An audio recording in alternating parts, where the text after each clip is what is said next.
lightweight double. Lane 6, Kingston, Nicholas Grubich, and lane 7, Kevin Keith from South Niagara. You can see the guys just getting set up there. You can see out on the pontoons, each one has a boat holder.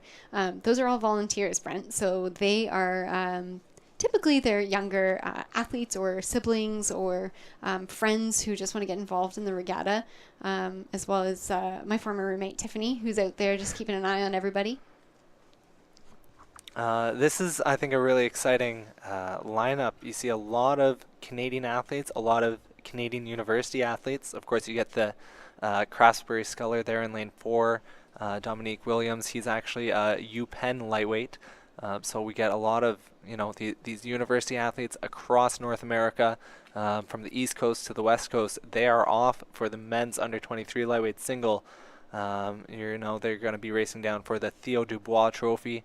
And we'll just see what this race pans out to be, see if Spencer Keelar from Guelph can try and take home his second medal today. For sure. Last year's winner came all the way from Argentina. It was Santiago Puntz in a time of 7:04.22.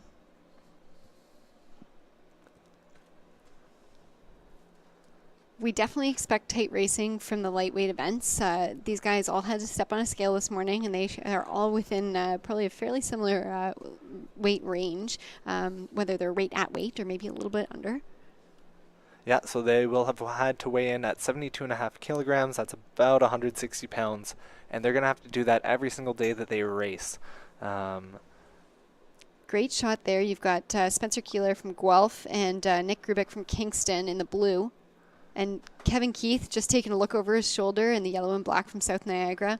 All three of those guys will absolutely know each other from the racing scene here in Ontario. Nice little note there. The blue socks matching the blue unisuit from Kingston. That's a nice touch. And the visor as well. It's a good look. I think that adds a little bit of free speed. Coming through the first 500, it does look, from our perspective, like we've got Nick Grubich just out. Maybe his bow ball touch Guelph's bow ball, catching him just in the stern there. And I think it was Ivan out of UBC just trying to close up on third place, trying to keep himself in contention, because if those top two singles can kind of separate themselves from the field, I think it'll just be, a battle for first and second, and then the rest of the field behind. I know Ivan in lane 3 from UBC, he raced in the Junior Men's 4 in 2016 at the World Juniors. He finished 8th place.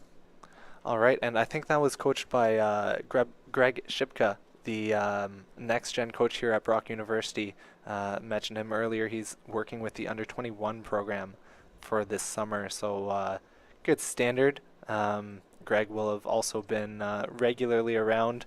If Ivan's a UBC athlete, they rode at the same boathouse. Greg's old job, the St. George's School Club out in Vancouver, BC, at the MS John Leckie Boathouse in Richmond. I'm personally quite familiar.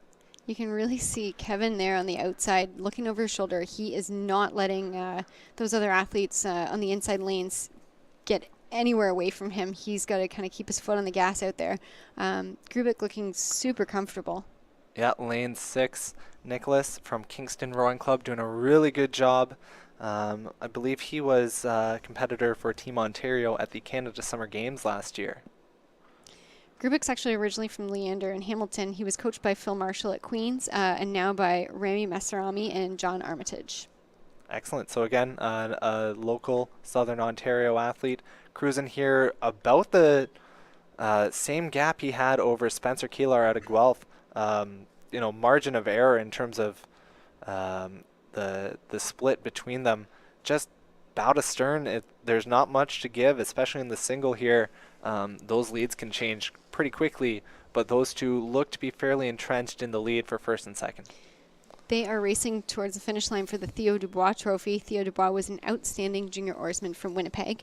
In his heyday, between 1931 and 1955, Theo would go on to win more races in the Northwestern Regatta in Winnipeg than any other oarsman. In 1941, he was named Canada's Outstanding Athlete of the Year. He was active at the Winnipeg Rowing Club as a longtime member and a coach, and was inducted into the Manitoba Sports Hall of Fame in 1981. And these athletes are cruising through the 1250 meter mark, coming through the island. All their friends and family and coaches will be able to see them if they're not at the grandstand. They're here on the island where the trailers are, where the vendors are, being able to watch their friends coming through the middle of this race, trying to egg them on, trying to cheer them on, give them some reminders like keeping their chest up, all that good stuff. Pretty exciting atmosphere down here.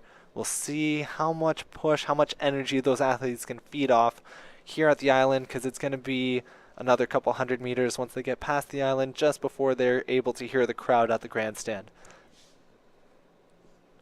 Coming through, they're approaching the 1500 meter pylon. That's the big markers on either side of the course. Grubik looking very comfortable, very strong, and rowing quite well.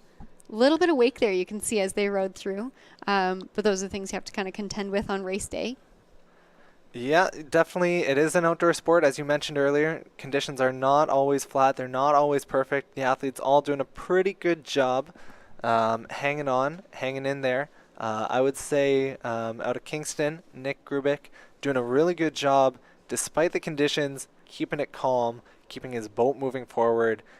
I think his boat actually is running pretty nicely through the water. In Kingston, too, where they row, he probably would have had to deal with similar conditions. It's not going to be glass, super flat every single day. But it looks like I'd almost be tempted to say it might be getting a little bit flatter in the bottom 500 here. As they approach those red buoys, Nick's probably going to put on a little bit of a finish just to make sure he's connected pretty solidly with that finish line, but he's striding away. Yeah, he's hitting 36, pushing up on 37, doing a really good job. In the single, that's a pretty high rate, I think. Just trying to keep himself as clean as he can in the chop and, keep his bow out in front. Yeah, really, really nice sculling there from Nick.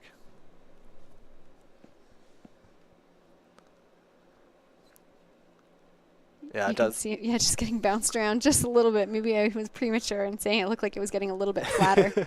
But he is emptying the tank. If this is, it almost looks like, I think he's wearing his Leander Speed shirt under there. So a little touch of his last club there you go. Little home club shout out there, despite the rest of the light blue for Kingston. And he's really giving it, not wanting, that is why he's pushing up. And Nick, just the arm up, as he gets pushed to the line by Spencer. Being Ontario athletes, being university athletes, those two, I bet, race against each other all the time. Let's see the difference.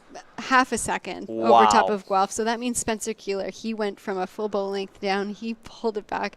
That's an incredible race. And both those athletes should be very proud of that performance. Coming through that bottom five, I had clocked them at about a second, almost 2 seconds difference. So to close in, to cut off about 1.3 seconds off my watch, Spencer must have done an incredible push there in the bottom 500. Craftsbury, UBC, Dawn Rowing Club, and South Niagara rounding out the rest of that there. So